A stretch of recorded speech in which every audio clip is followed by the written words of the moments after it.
First time Malakonda సేవకి వెళ్తున్నాను.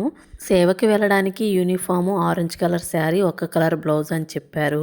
కానీ ఆరెంజ్ కలర్‌లో నా దగ్గర ఈ శారీ మాత్రమే ఉంది. అప్పటికప్పుడు శారీ కొనుక్కొని బ్లౌజ్ కుట్టించుకోవాలంటే కష్టం కదా! అందుకని నా దగ్గర ఉన్న శారీనే వేర్ చేశాను. మాలకొండ వెళ్తున్నాను కదా! ఇంటి దగ్గర పూజ చేసుకొని వెళ్ళాను. మా పూజ గది ఎలా ఉంది? చిన్నగా క్యూట్‌గా కట్టించుకున్నాను. మాలకొండలో సేవ చేయటానికి మార్నింగ్ 8కి బయలుదేరాము. మాలకొండ అంటే శ్రీ మాల్యాద్రి లక్ష్మీ నరసింహస్వామి టెంపుల్ అనమాట. అక్కడ ఓన్లీ శనివారం మాత్రమే ఓపెన్ చేస్తారు. నేను ఇంతకు ముందు ఒక వీడియోలో కూడా మాలకొండ గురించి పెట్టాను. ఆటోలో అందరూ నా కోసం వెయిట్ చేస్తూ ఉన్నారు. కొంతమంది సేవ చేయటానికి తిరుపతి అని, శ్రీశైలం అని, రామేశ్వరం అని ఇలా అన్ని ఊర్లు వెళ్తూ ఉంటారు. అలాంటి ప్లేసెస్కి వెళ్తే 3-4 రోజులు స్టే చేయాల్సి ఉంటుంది.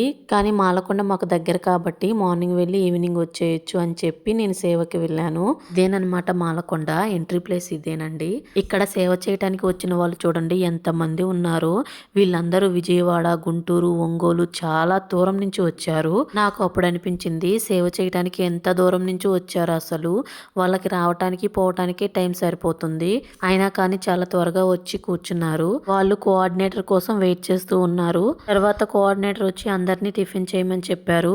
అక్కడ టిఫిన్ లో మార్నింగ్ పులిహోర, దద్దోజనం, కేసరి పెట్టారు. సేవ చేయడానికి వెళ్ళిన వాళ్ళకే కాదండి అందరికీ పెడతారు. మధ్యాహ్నం అన్నదానం కూడా ఉంటుంది. మా ఊరి నుంచి మేము నలుగురం వెళ్ళాము. వీళ్ళు కట్టుకున్నారు కదా ఆరెంజ్ కలర్ శారీ, ఒక కలర్ బ్లౌజు, ఇదేనమాట యూనిఫాము. సేవ చేయడానికి వెళ్ళిన వాళ్ళందరికీ ఇలా ఐడి కార్డులు ఇచ్చారు.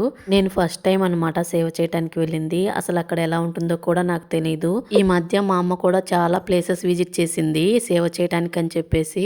అయోధ్య, కాశీ, రామేశ్వరము, తిరుపతి, శ్రీశైలము ఇలాంటి ప్లేసెస్ అన్ని కవర్ చేసేసింది. నాకు కూడా అయోధ్య చూడాలని చాలా అనిపిస్తూ ఉంటుంది. కానీ ఇప్పుడైతే కుదరదు. ఇంట్లో పిల్లలతోటి సరిపోతుంది మనకి. వాళ్ళు సెటిల్ అయిన తర్వాత ఫ్యూచర్ లో ప్లాన్ చేసుకోవాలి. ఇక్కడ కొంతమందికి క్యాన్లు ఇచ్చారు వాటర్ సర్వీస్ చేయమని చెప్పేసి. ప్రతి చోట వాటర్ సర్వీసింగ్ ఉంటుందండి. ఫ్రీ దర్శనం వెళ్ళే దగ్గర కూడా ఇద్దరిని కూర్చోబెట్టారు వాటర్ సర్వీస్ చేయమని చెప్పేసి. ఇంకా వీళ్ళందరూ వచ్చేసి క్యానుల్లో వాటర్ పట్టుకొని వచ్చి అందరికీ వాటర్ సర్వీసింగ్ చేస్తూ ఉంటారనమాట. తర్వాత దర్శనానికి టికెట్ తీసుకుంటారు కదా, వాళ్ళని చెక్ చేయమని చెప్పేసి అక్కడ ఒకరిని కూర్చోబెట్టారు. టికెట్ తీసుకొని దర్శనానికి వెళ్తున్నారో లేదో అని చెక్ చేసి టికెట్ తీసుకొని దాన్ని చింపేసి వాళ్ళని పంపిస్తారు. నెక్స్ట్ ఇది వచ్చేసి లచ్చమ్మ టెంపుల్ అండి. ఇక్కడ లచ్చమ్మ టెంపుల్ దగ్గర కూడా కొంతమందిని పెట్టారు. ఇక్కడ జనాలు ఎక్కువ ఉంటారు కదా, వాళ్ళని పంపిస్తూ దారిని క్లియర్ చేయమని చెప్పేసి కొంతమందిని పెట్టారు. నాకు ఇక్కడ ఒకటి నచ్చలేదండి. అదేంటంటే చిన్న చిన్న పిల్లలకు కూడా ప్లేట్స్ ఇచ్చి అడుక్కోమని చెప్పి పంపిస్తున్నారు. అసలు ఆ పిల్లల్ని ఎలా ప్రిపేర్ చేశారంటే ఆ పిల్లలు ఎలా మాట్లాడుతున్నారో తెలుసా? అసలు 4-5 సంవత్సరాల పిల్లలు ఉన్నారండి. అసలు మా రిషిగాడు అంత ఉంటారు. ఒక్కొక్కరు ఎలా మాట్లాడుతున్నారంటే ఆ ధర్మం చేయమని చెప్పేసి మీరు నిండు నూరేళ్ళు చల్లగా పసుపు కుంకుమతో ఉంటారు, ఇట్లాంటి మాటలన్నీ మాట్లాడుతున్నారు వాళ్ళు. వాళ్ళని అంత బాగా ప్రిపేర్ చేశారనమాట వాళ్ళు. నెక్స్ట్ మేము తినడానికి వచ్చామండి. ఇక్కడ అన్నదానంలో చూడండి ఎన్ని ఐటమ్స్ పెడుతున్నారో. పొంగలి, బజ్జీ, పులిహోర, కేసరి, ఇంకా కర్రీస్ చాలా ఐటమ్సే పెట్టారు. అన్నదానం అంటే ఎంత బాగా చేస్తారని అనుకోలేదు. చాలా బాగా చేశారు. సేవకు వచ్చిన వాళ్ళకి ఒక బెనిఫిట్ అయితే ఉంటుందండి. మనం క్యూలో నించోవాల్సిన అవసరం అయితే ఉండదు. అన్నదానానికి అయితే క్యూలో నించోవాల్సిన అవసరం ఉండదండి. అదే దేవుని దర్శించుకోవాలంటే ఇంకా జనాలతో పాటు కలిసి వెళ్ళాలి. ఇక్కడ ఫ్రీ బస్ కూడా ఉందండి. కింద నుంచి జనాలు పైకి వెళ్ళటానికి, పైనున్న జనాల్ని కిందకి తీసుకురావటానికి. నెక్స్ట్ వీళ్ళందరూ అన్నదానం కోసం వెయిట్ చేస్తూ ఉన్నారు. ఇక్కడ కూడా జనాలకు ఇబ్బంది లేకుండా వాటర్ సర్వీసింగ్ పెట్టారు చూడండి. నెక్స్ట్ పసిపిల్లల్ని తీసుకొని వస్తూ ఉంటారు కదా, వాళ్ళ కోసము పాలిచ్చు గది అని చెప్పేసి సపరేట్ గా గది కూడా ఉందండి. మా కోఆర్డినేటర్ వచ్చేసి మాకు షిఫ్ట్లు వైజ్గా ఇచ్చారనమాట. కాసేపు వాటర్ సర్వీసింగ్ దగ్గర కూర్చోబెట్టారు. తర్వాత దర్శనానికి వెళ్ళొచ్చాము. తర్వాత అన్నదానం దగ్గర వడ్డించడానికి వెళ్ళాము. ఇది వచ్చేసి మేము దర్శనానికి వెళ్తున్నప్పుడు తీసింది. ఇది 100 రూపీస్ దర్శనం అనమాట. సేవకు వచ్చిన వాళ్ళు పే చేయాల్సిన అవసరం ఏమీ లేదండి. నెక్స్ట్ ఇది వచ్చేసి వీళ్ళందరూ లోపల ఫ్రీ దర్శనానికి వచ్చిన వాళ్ళు. క్యూ చూడండి ఎంత ఉందో. నెక్స్ట్ వచ్చేసి లోపల వీడియోకి ఎలా ఉండదండి. మధ్యలో ఉంది కదా, తను వచ్చేసి మా కోఆర్డినేటర్ అనమాట. మేము దర్శనం అయిపోయిన తర్వాత నెక్స్ట్ వడ్డించడానికి వెళ్ళాము. సేవ చేయడానికి వచ్చిన వాళ్ళని దేవుడు ఎప్పుడూ కష్టపెట్టడండి. నాకు అది ఆ రోజు అర్థమైంది. ఎందుకు అలా అన్నానో మీకు లాస్ట్లో తెలుస్తుంది. నెక్స్ట్ వచ్చేసి మేము గోమాత దగ్గరికి వెళ్ళాము. గోమాత దగ్గరికి వెళ్ళి ఒక్కసారి గోమాతని టచ్ చేస్తే మంచిదంట. అదేనండి, గోమాతకి ఏదైనా అరటిపండు అలాంటివి పెట్టి దండం పెట్టుకుంటే మంచిదని చెప్తారు. మా శారీస్ చూసి ఆవు ఎందుకు అలానే కదలకుండా నించుంది. నాకు కొంచెం భయం వేసింది. కానీ ఏమీ చేయలేదు, మంచి గోమాత. మా గృహప్రవేశం రోజు ఆవుకు పసుపు రాసి బొట్లు పెట్టమని చెప్పారు. అప్పుడు ఆ ఆవు అయితే అస్సలు కోఆపరేట్ చేయలేదు. కానీ గోమాత చాలా మంచిది. మా దగ్గర గోమాత పెట్టడానికి అరటి పళ్ళు కూడా లేవు అప్పుడు.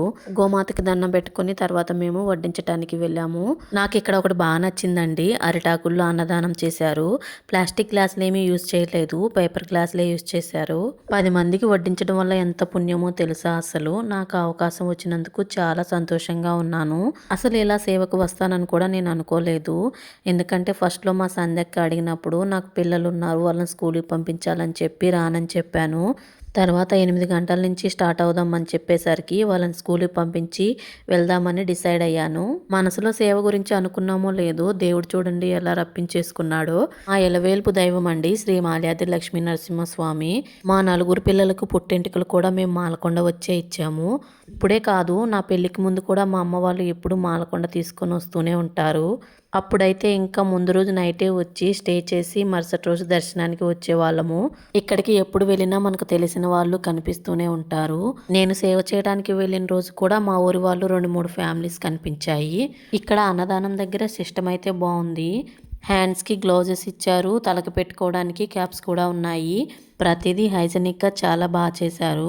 ఇక్కడ సేవకి నేను ఫస్ట్ టైమే వచ్చాను కానీ అక్కడ ఉన్నారు చూడండి వాళ్ళందరూ ఎవ్రీ సాటర్డే వస్తూనే ఉంటారంట. వాళ్ళకది అలవాటైపోయింది సేవ చేసుకోవడం. నాకైతే సేవకి మళ్ళీ వెళ్ళాలని ఉంది. కానీ దేవుడు ఎప్పుడు అనుగ్రహిస్తాడో ఎదురు చూడాలి. నేను వడ్డిస్తున్నప్పుడు మా ఊరి వాళ్ళు కూడా కనిపించారు. మళ్ళీ సమ్మర్ హాలిడేస్‌లో ప్లాన్ చేస్తున్నాము. మా రిషిగాడికైతే అప్పుడు గుండు కొట్టించాలి. ఈ మాలకొండ మీద పెళ్ళిళ్ళు కూడా చేసుకుంటూ ఉంటారు. నేను అన్నదానం చేసేటప్పుడు కొత్త జంటలకు కూడా వడ్డించాను. మేము వెళ్ళిన రోజైతే 10 జంటలు పెళ్లి చేసుకున్నట్టున్నారు. మనకి ఎప్పుడైనా మూటం వచ్చి 3 నెలలు ముహూర్తాలు లేవు అని అంటారు కదా! అలాంటప్పుడు అర్జెంటుగా పెళ్ళిళ్ళు చేసుకోవాలనుకుంటే ఇలా మాలకొండ మీదకి వచ్చి పెళ్ళిళ్ళు చేసుకుంటూ ఉంటారు. ఇక్కడికి వచ్చిన భక్తులందరూ ఆకలితో ఉండకూడదని చెప్పేసి అన్నదానం ఏర్పాటు చేస్తున్నారు. అందుకు చాలా సంతోషంగా ఉంది. కానీ అన్నదానానికి వచ్చిన వాళ్ళు క్యూలో ఎక్కువసేపు ఏమీ వెయిట్ చేయాల్సిన అవసరం లేదు. ఎందుకంటే ఇక్కడ అన్నదానానికి కూడా 3 బిల్డింగ్స్ ఏర్పాటు చేశారు. అసలు ఎక్కువ రష్ అయితే ఏమీ లేదు. అంతా ప్రశాంతంగా జరిగిపోతూ ఉంటుంది. అక్కడ మెయింటెనెన్స్ కూడా చాలా బాగుంది. చాలా బాగా మెయింటైన్ చేస్తున్నారు.